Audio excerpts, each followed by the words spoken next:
6 years ago, my sister stole my millionaire fiancé, the man I was about to marry. Now, our mother funeral. She walked in with him, flashing her diamond ring and said, "Poor you, still alone at T38. I got the man, the money, and the mansion." I smiled, turned to her and said, "Have you met my husband yet?" When I called him over, her face went pale. Because actually, my husband was, "My name is Rebecca Wilson, and at 38 years old, I found myself standing at my mother's funeral, dreading the moment my sister Stephanie would arrive. 6 years had passed since she stole Nathan, my millionaire fiancé, the man I was planning to spend my life with. I hadn't seen either of them since. When they walked in, Stephanie flashing her diamond ring with that smug smile, I felt a calm I never expected. She had no idea who was waiting to meet her. Before I tell you how my sister's face turned white as a sheet when she saw who I married, let me know where you're watching from, and hit that subscribe button to join my journey. My mother, Eleanor, was always the glue that held our family together. Growing up in a modest suburban home outside Boston, she was the one who taught me about strength and dignity. We shared a special bond that only deepened as I grew older. Even after I moved into my own apartment in downtown Boston and built my career as a marketing executive, I called her almost every day. She was my confidant, my advisor, and my biggest cheerleader. When she was diagnosed with stage 4 pancreatic cancer 8 months ago, I felt my world crumbling. Despite the aggressive treatments, we knew time was limited. Mother faced her diagnosis with remarkable grace, more concerned about her family's welfare than her own suffering. Her final weeks were peaceful, surrounded by loved ones in the home where she'd raised us. She slipped away holding my hand, having made me promise to find peace in my life. 6 years earlier, when I was 32, my life had seemed perfect on paper. I had the career, the friends, the nice apartment, but something was missing. I worked 60-hour weeks and dated occasionally, but nothing serious stuck. Then I met Nathan Reynolds at a charity gala through my college friend Allison. Nathan was charismatic with perfect teeth and confidence that filled the room. A self-made tech millionaire at 36, he had the kind of success story magazines loved to feature. Our connection was immediate. We shared a love for art, travel, and ambitious goals.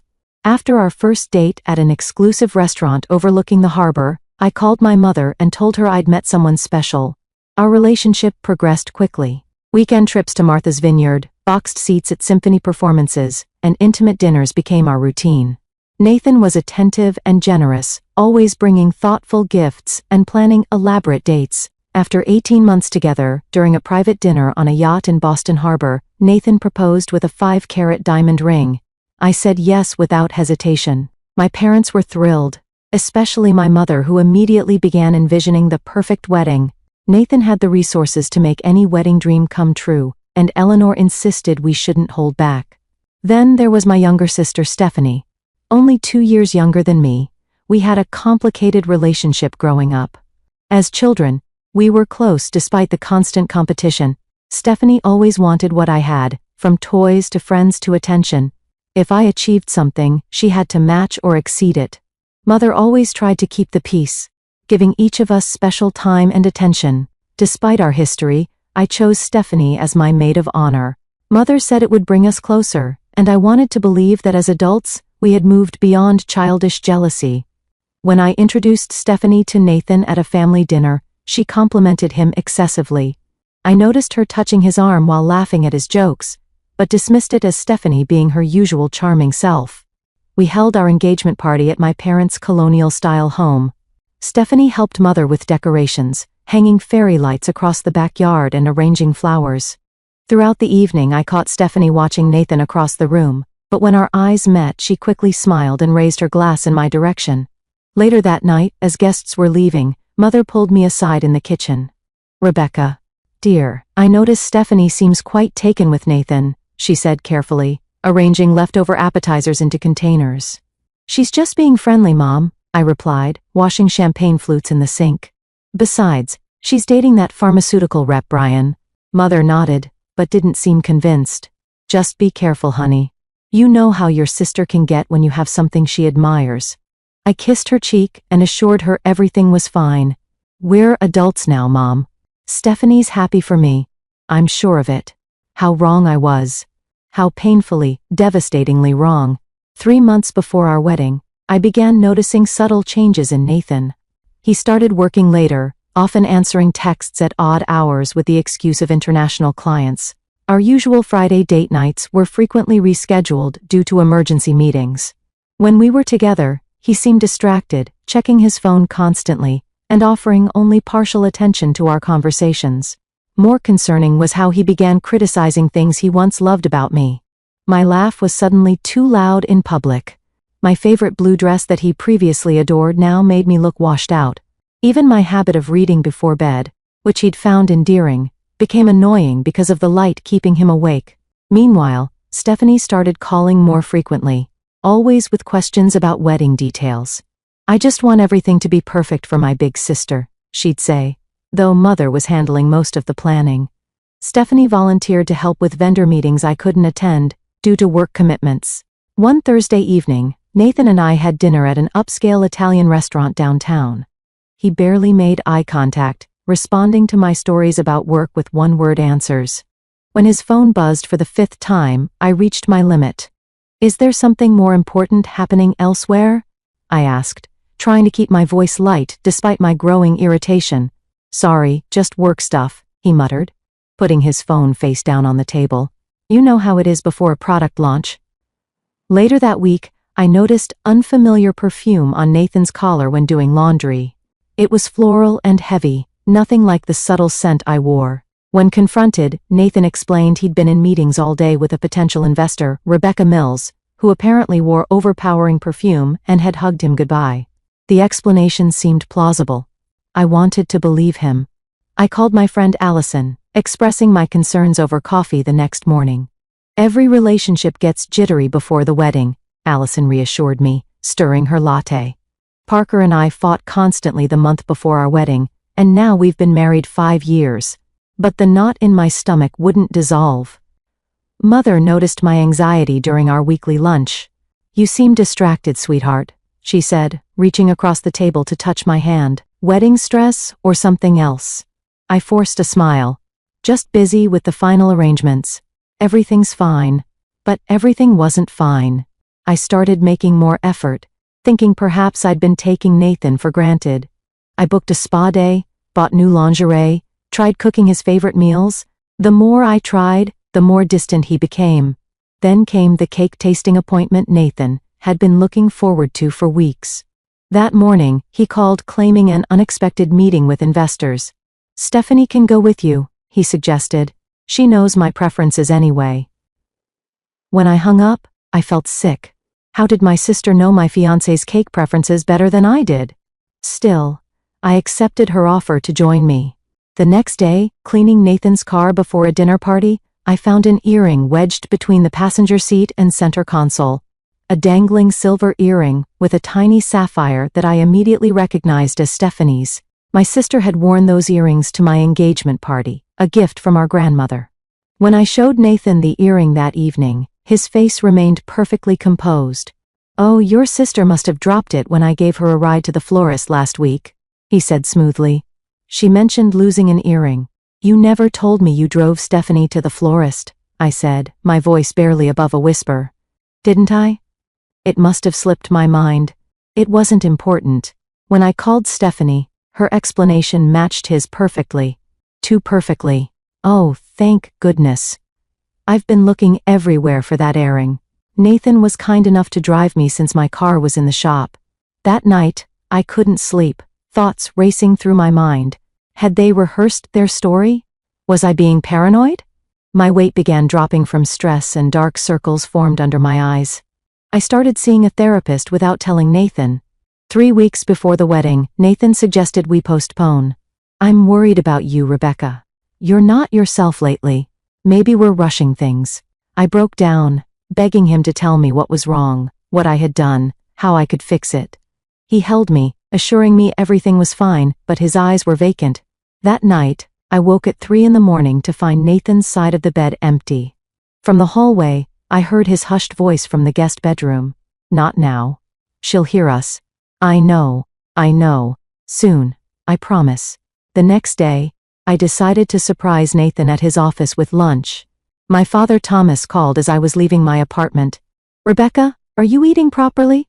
Your mother says you've lost too much weight. We're concerned. I'm fine.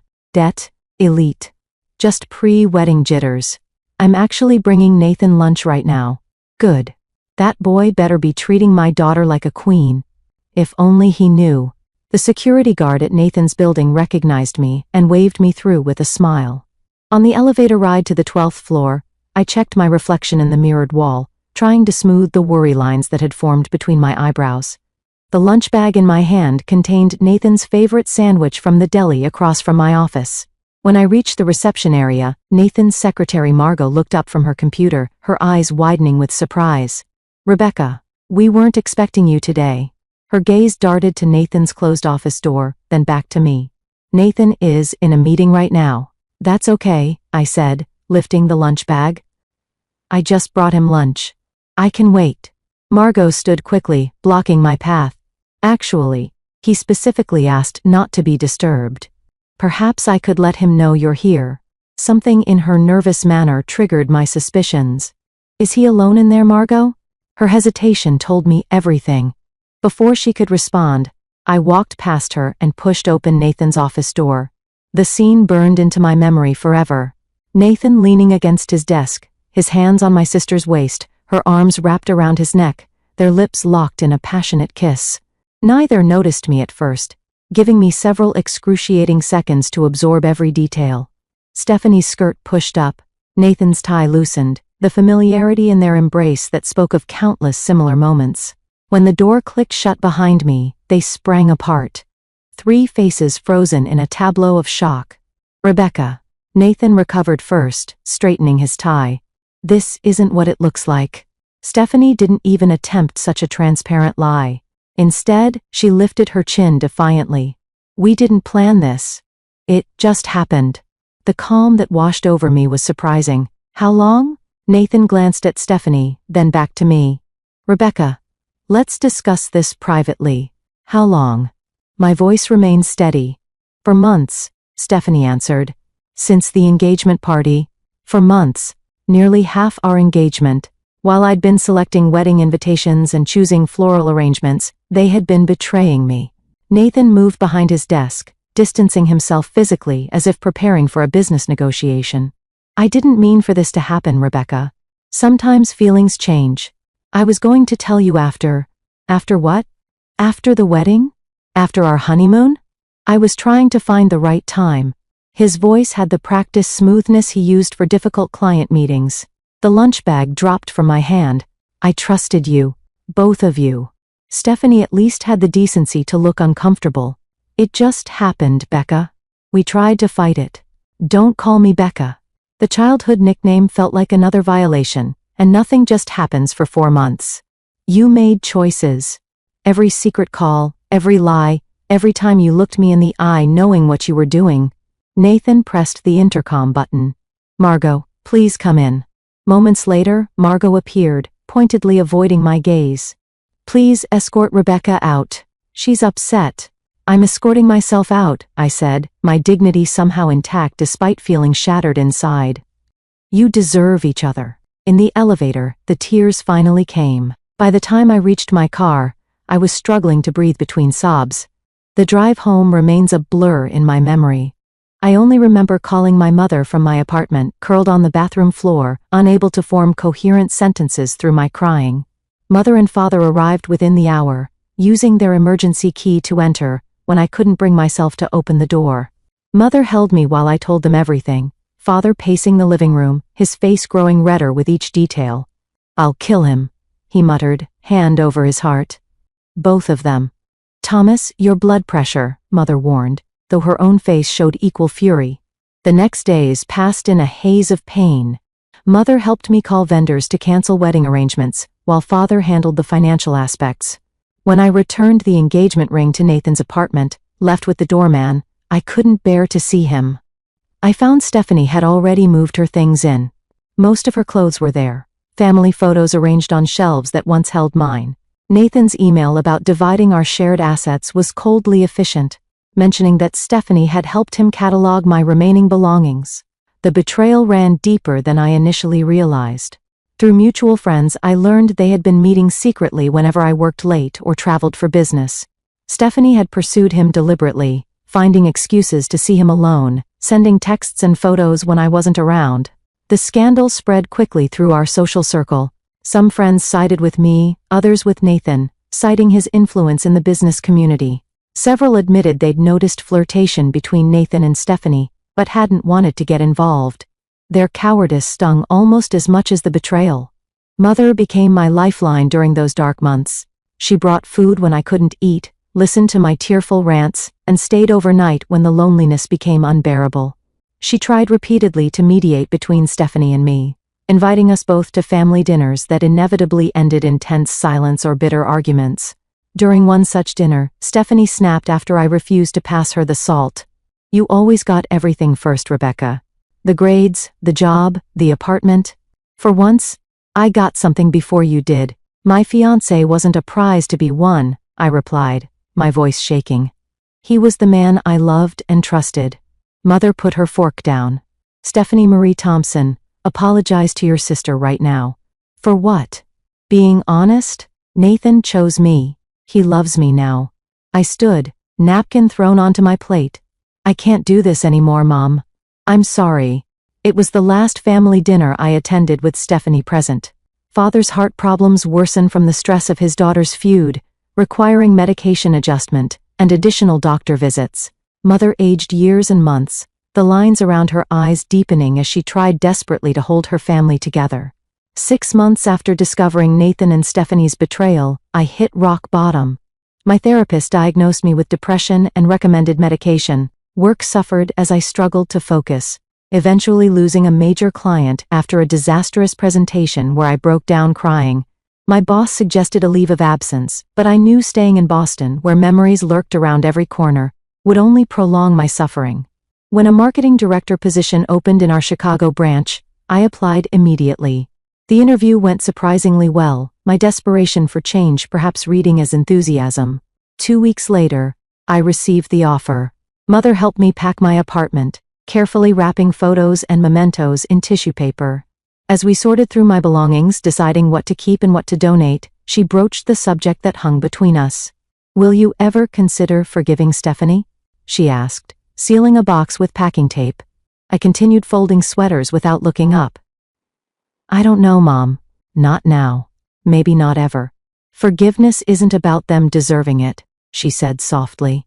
"It's about freeing yourself. I am freeing myself. I'm moving to Chicago." Mother sat beside me on the bed, taking my hands in hers. "Running away isn't the same as healing, sweetheart." Tears filled my eyes. "I need space to even begin to heal. Can you understand that?" She nodded, pulling me into a tight hug. "Promise, you'll call. Promise, you won't shut us out completely." I promise. Saying goodbye to my parents was harder than I anticipated. Father held me longer than usual, his voice gruff with emotion. "You show them, kiddo. Build a life so good they'll choke on their regret." My first weeks in Chicago were lonely and doubt-filled. My studio apartment felt sterile and unfamiliar. I worked long hours to avoid going home to empty rooms, eating takeout at my desk and falling into bed exhausted each night. Then came the news that twisted the knife deeper. Mother called one Sunday morning, her voice cautious. "Rebecca, I feel you should hear this from me rather than social media. Stephanie and Nathan got married yesterday." The small civil ceremony had been featured in Boston Magazine's society pages. Nathan's business connections ensuring coverage despite the modest scale. The accompanying photo showed them beaming outside the courthouse, Stephanie wearing a simple white dress, my former engagement ring prominently displayed on her finger. That night was my lowest point. I drank an entire bottle of wine alone, scrolled through old photos of Nathan and me, and cried until my eyes swelled shut. I called in sick to work the next day, unable to face the world. But something shifted during those dark hours alone. As morning light filtered through my blinds, I made a decision. This would be the last day I gave them power over my happiness. I deleted all photos of Nathan from my phone, blocked both him and Stephanie on social media, and took a long shower, imagining my pain washing away down the drain. At work, I threw myself into projects with renewed focus. My boss noticed the change, assigning me to more significant clients. I developed a reputation for creativity and dedication, earning respect in my new office. My first real Chicago friend was Madison Reynolds, our HR director, who invited me to join her book club. Through her, I met other women, slowly building a social circle. Madison frequently tried to set me up on dates, but I declined each offer, the thought of romantic vulnerability still terrifying. 4 months into my Chicago life, I was sent to a technology conference in San Francisco to represent our company. On the second evening, I attended a business dinner with potential clients, seated next to Zachary Foster, a tech investor and entrepreneur who had recently relocated from Seattle. Zachary was different from Nathan in every way. Where Nathan had been flashy and charming, Zachary was understated and genuine. His quiet confidence and thoughtful questions drew people in without demanding attention. When he spoke about his work, his passion was evident, but never boastful. He asked for my card after dinner and I gave it without expectation. To my surprise, he emailed the next morning asking if I'd like to continue our conversation about digital marketing trends over coffee before the day's sessions. Over the next 3 months, Zachary and I maintained professional contact.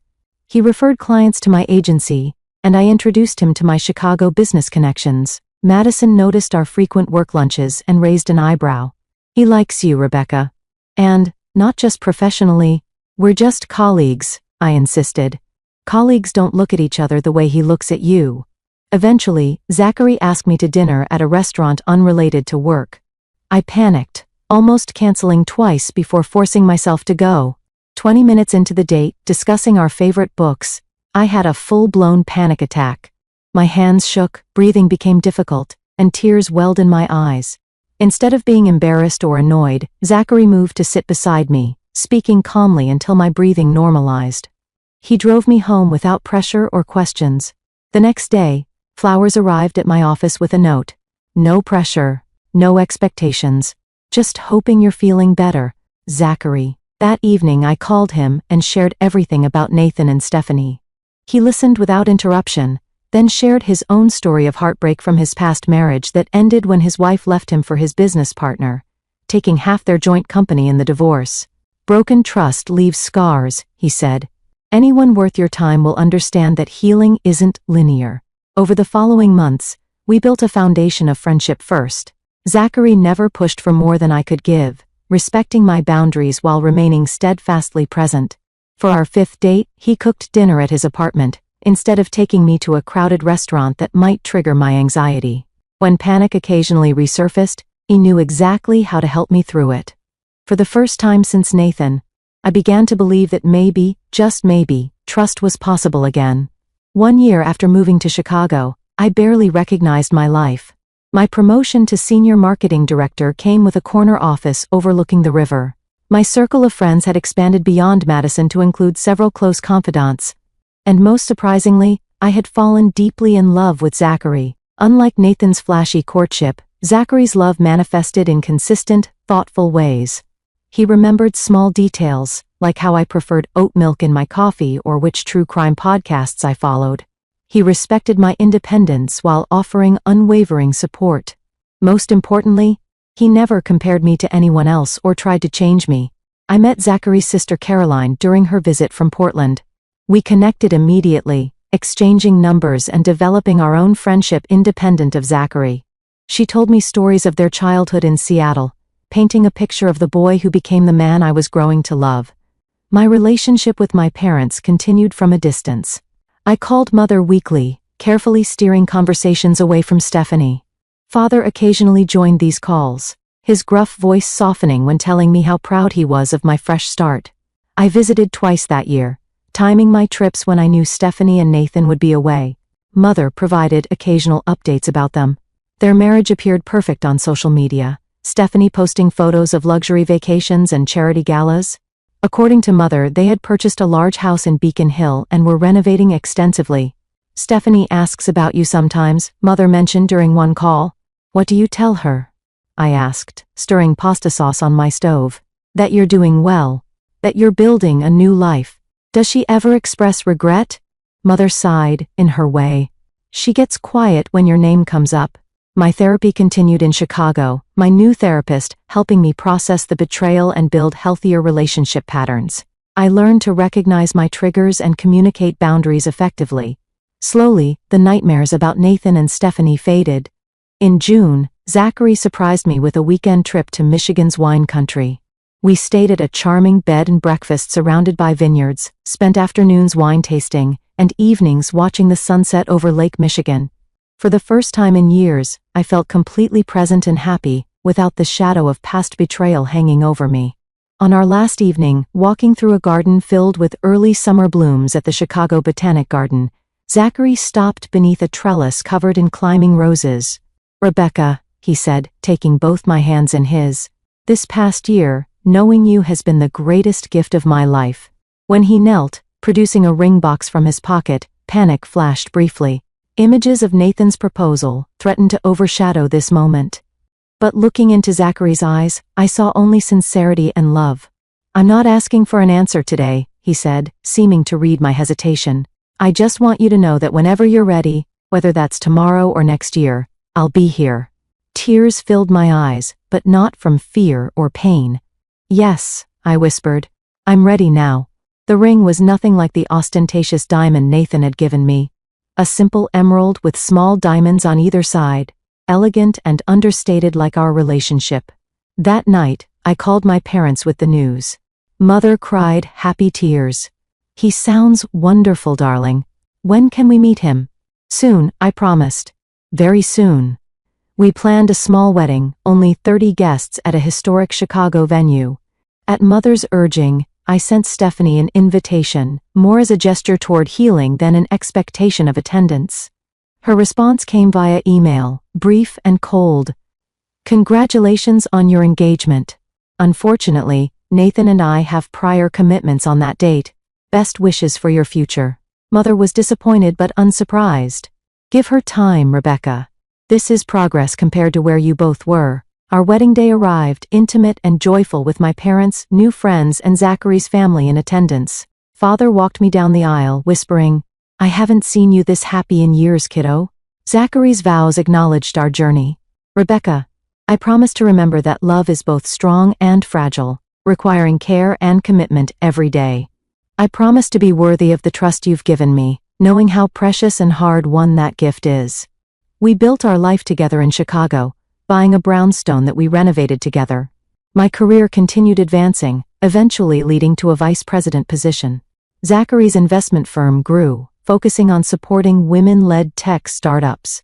During a dinner with business associates, I learned something that connected past to present. A venture capitalist mentioned working with Nathan years earlier. Reynolds? Yeah. He and Foster had quite the rivalry in the angel investing space about 7 years back. Foster backed the right startup. Reynolds backed the competitor. Foster's pick got acquired for millions. Reynolds went bankrupt. Later that night, I asked Zachary about this connection. "I was going to tell you eventually," he admitted. "I knew who you were when we met at that conference. Not the details of what happened, but that you had been engaged to Reynolds. Why didn't you say anything? I wanted you to know me for me, not as someone connected to your past." I wasn't angry. Somehow, the cosmic symmetry felt right. 2 years into our marriage, we began trying for a baby. Months passed without success, leading to fertility specialists and difficult conversations. Through disappointments and medical procedures, Zachary remained my rock, holding me through tears and reminding me that family comes in many forms. Then came the devastating call about Mother's cancer diagnosis. Zachary and I flew to Boston immediately, meeting with oncologists and helping my parents navigate treatment options. Mother put on a brave face, but the cancer was aggressive and had already spread. I took a leave from work to care for her, moving temporarily back to my childhood home. Zachary flew in every weekend, supporting both me and my increasingly frail father. In her final weeks, Mother and I had precious conversations about life, love, and family. One evening, as I adjusted her pillows, she broached the subject of Stephanie. "I wish you girls could find peace with each other," she said, her voice weak but determined. "Life is too short for such distance between sisters." "I know, Mom," I replied, swallowing back tears. "Promise me you'll try, Rebecca. Not for her, but for yourself.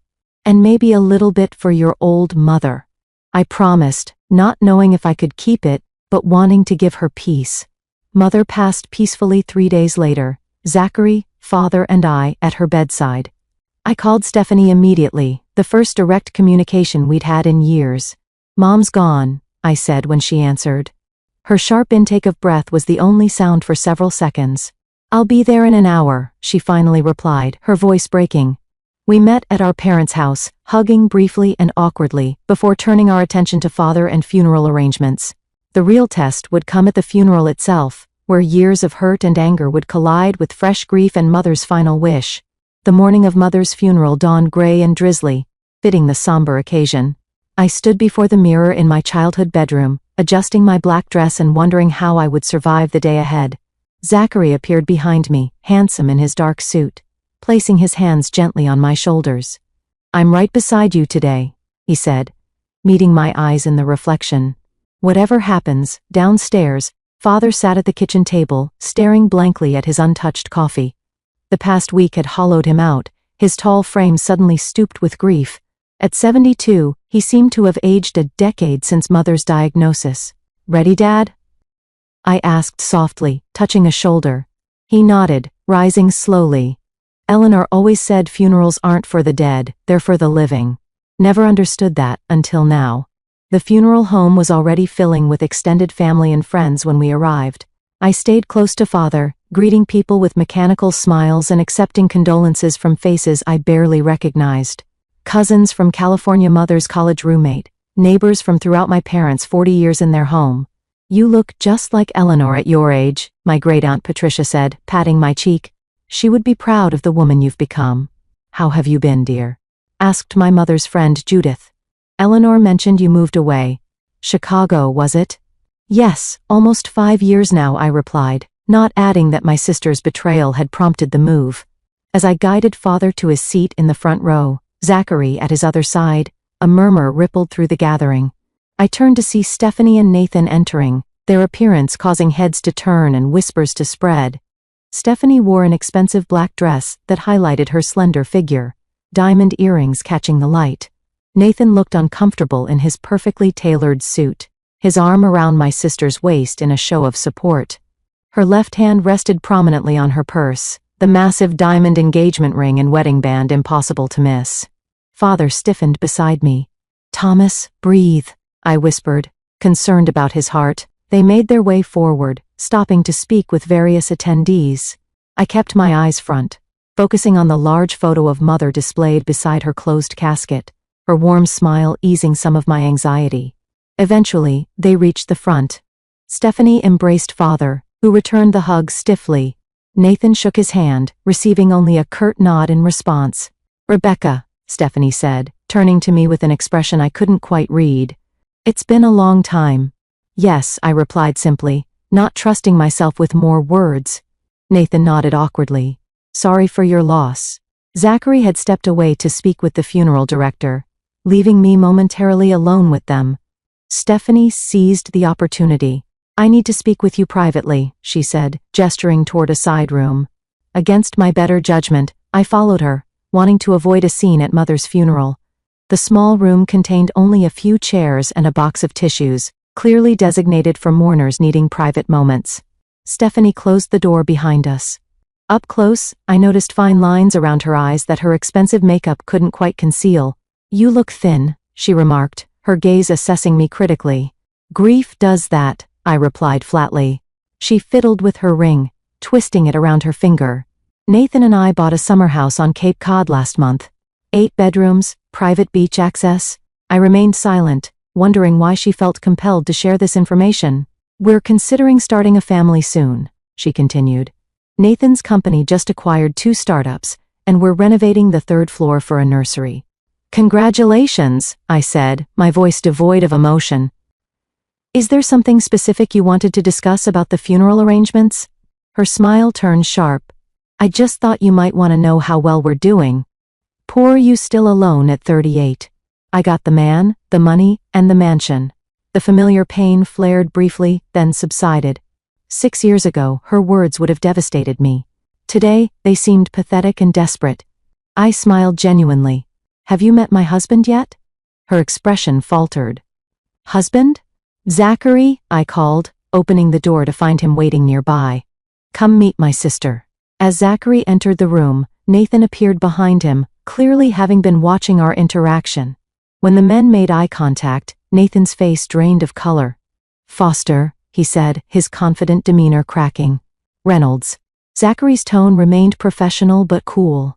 It's been, 7 years?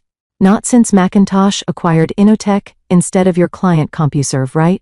Nathan swallowed visibly. You two are married? 2 wonderful years now, I confirmed, slipping my hand into Zachary's. Zachary Foster, Stephanie repeated slowly. As in Foster Investments. The same, Zachary replied. Rebecca and I met at a tech conference in San Francisco. Nathan attempted to recover his composure. Foster, we should catch up sometime. I've been meaning to reach out about potential collaborations. My schedule's quite full, Zachary replied pleasantly but firmly. But, you can contact my office if you'd like. The funeral director appeared, informing us the service was about to begin. As we returned to the main room, whispers followed us, the connection between Zachary and Nathan clearly known in business circles. We had just taken our seats when Father clutched his chest, his face contorting in pain. Dad, I cried, as Zachary immediately called for help. We moved Father to a private room, the funeral temporarily delayed. A doctor among the attendees examined him, determining it was likely stress and not another heart attack. Stephanie followed us, genuine concern on her face. Is he okay? Should we call an ambulance? Her voice shook slightly. The doctor says he's stable, I replied, surprised by her sincerity, just overwhelmed. For 20 tense minutes, we sat together in awkward silence, united only by concern for our father. When he insisted on proceeding with the service, we returned to the main room, the brief crisis creating an unexpected truce. The funeral itself was beautiful and heartbreaking. I delivered a eulogy highlighting Mother's kindness, strength, and unwavering love for her family. When Stephanie rose to speak after me, she faltered after only a few sentences, tears overwhelming her. Without thinking, I moved to her side, placing a supportive hand on her back. It's okay, I whispered. Take your time. She gathered herself, completing her tribute to our mother with stories from our childhood that brought both tears and gentle laughter from the attendees. At the cemetery, rain fell softly as we laid Mother to rest. I noticed Nathan standing apart from the main group, checking his watch repeatedly. Stephanie remained by Father's side, her earlier bravado replaced by genuine grief. The reception at my parents' house was crowded with well-wishers bringing casseroles and sharing memories. Nathan drank heavily, his discomfort evident as several business associates engaged Zachary in animated conversation. I overheard fragments about Nathan's company struggling with recent acquisitions and wondered if Stephanie's boasting had been covering financial troubles. Throughout the day I maintained the dignity Mother would have expected, focusing on supporting Father and honoring her memory rather than dwelling on old wounds. As guests began departing, I caught Stephanie watching me from across the room, her expression unreadable but somehow softer than before. The day after the funeral, Zachary needed to return to Chicago for an important board meeting. Are you sure you'll be okay if I go? He asked, packing his overnight bag. I can reschedule. Dad needs help sorting through Mom's things, I explained. I should stay a few more days. I'll be fine.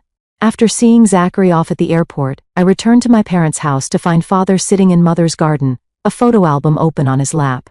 She labeled everything, he said, showing me Mother's neat handwriting beneath each photo. Said someday we'd appreciate knowing who was who. That afternoon, I began the painful task of sorting through Mother's closet. Each dress held memories. The blue one from my college graduation, the floral print she wore to Sunday brunches, the elegant gray she'd chosen for my engagement party. I found myself talking to her as I worked, telling her about my life in Chicago, my work, my happiness with Zachary. In her bedside drawer, I discovered a journal bound in soft leather. Inside, Mother had written periodic entries over the past decade. Many mentioned her daughters, her hopes for our reconciliation, her sadness at the rift between us. The final entry, dated just 2 weeks before her death, read, "My greatest regret is leaving with my girls still estranged. Eleanor always fixed things, but I couldn't fix this. I pray they find their way back to each other somehow. The doorbell rang as I wiped away tears. Through the front window, I saw Stephanie standing alone on the porch, no sign of Nathan's car in the driveway. Father had gone to his brother's house for dinner, leaving me to face my sister alone. I opened the door, uncertain what to expect. "Hi," she said simply. "Can I come in?" In the kitchen, I made coffee while Stephanie sat silently at the table. She looked different without Nathan beside her, smaller somehow, less artificially composed. "Where's Nathan?" I finally asked, placing a mug before her. "At home? He doesn't know I'm here." She wrapped her hands around the mug, but didn't drink. I told him I needed space after the funeral. The silence stretched between us, years of unspoken words creating an almost physical barrier. "I'm sorry about yesterday," she finally said. "What I said in that room at the funeral home, it was cruel and completely inappropriate." I nodded, acknowledging her apology without immediately accepting it. "I saw Mom's journal," she continued. "Dad showed it to me last night. Her last wish was for us to reconcile." "I found it too," I replied. "But reconciliation requires more than just proximity, Stephanie. It needs honesty." She looked up, tears filling her eyes. "You want honesty? Here's honesty. I'm Miss Rebel, Rebecca. Have been almost since the beginning." The dam broke then, words pouring out between sobs. Nathan had changed shortly after their wedding, becoming controlling and critical. His business had been struggling for years, each new acquisition an attempt to save a sinking ship. The houses, the cars, the vacations were all leveraged on mounting debt. Their marriage was a carefully constructed facade maintained for business connections and social standing. "He monitors my spending, checks my phone, questions my every movement," she admitted. "The Nathan you knew doesn't exist anymore. Maybe he never did. Why stay?" I asked. "Shame," she answered immediately. "How could I admit what I'd done to you, destroyed our family, for something that turned out to be a mirage? And then there's the prenup. I leave with nothing." I push Mother's journal across the table. "Read the rest of her entries." As Stephanie read, fresh tears flowed. She looked up eventually, face raw with emotion. She knew.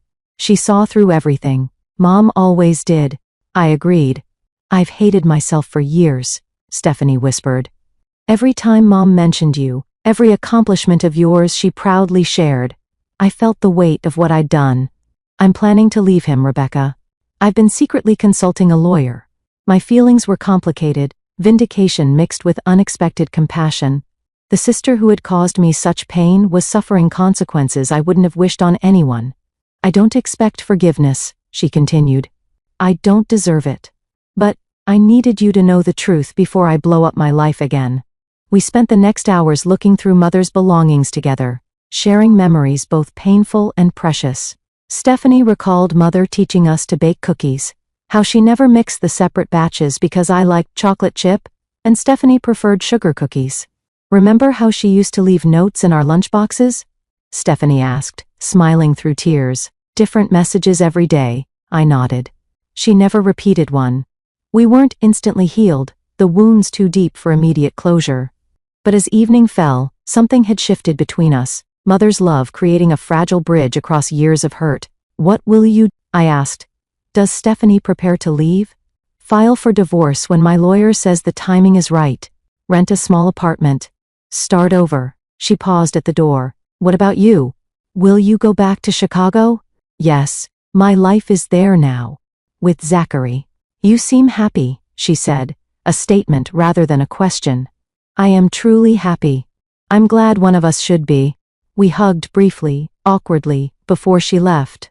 It wasn't forgiveness, not yet, but it was a beginning.